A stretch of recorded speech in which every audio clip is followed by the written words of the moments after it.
Hello friends, সবাই কেমন আছো? তো আমি আবারও চলে এসেছি তোমাদের কাছে একটা নিরামিষ রেসিপি নিয়ে। তো আজকে আমি বানাবো এখানে সাবুর খিচুড়ি। তো আমি এখানে 200 গ্রাম মুগ ডাল নিয়েছি আর 200 গ্রাম সাবু নিয়েছি। তো মুগ ডালটা আমি আগে ভালো করে একটু কড়াইতে নাড়াচাড়া করে ধুয়ে রাখবো। আর সাবুটা আমি আগে থেকে ভিজিয়ে রেখে দিয়েছিলাম জল ঝরিয়ে।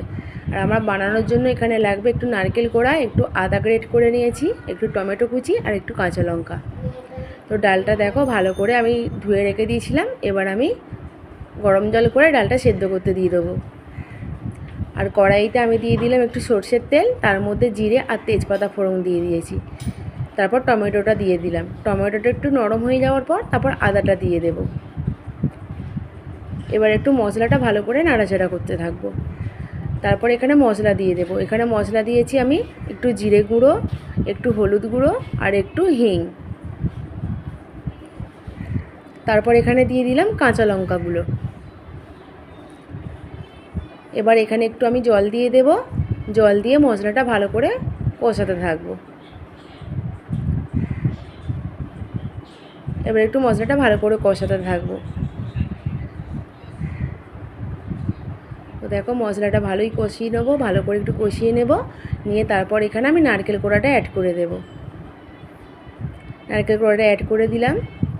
এবার নারকেল কোড়াটা দিয়ে আবার একটু নাড়াচাড়া করতে থাকবো। তারপর এখানে স্বাদ মতো লবণ আর স্বাদ মতো চিনি দিয়ে দিলাম। তো আবার মশলাটা ভালো করে কষিয়ে নেব। আর এদিকে আমার দেখো ডালটা হাফ সেদ্ধ হয়ে গেছে। এবার আমি এখানে সাবুটা অ্যাড করে দেব।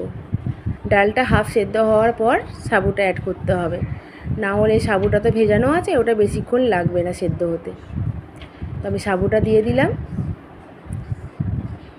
তো এবার এটা বেশিক্ষণ লাগবে না, সিদ্ধ হয়ে যাবে তাড়াতাড়ি। তো মশলাটা আমি আগে থেকে কষিয়ে রেখে দিলাম সাইডে। এবার আমি মশলাটা এর মধ্যে অ্যাড করে দেবো। আমার সাবুটাও সিদ্ধ হয়ে গেছে, ডালটাও সিদ্ধ হয়ে গেছে। এবার আমি মশলাটা অ্যাড করে দিলাম এর মধ্যে। মশলাটা অ্যাড করে ভালো করে একটু মিক্সড করে নেব।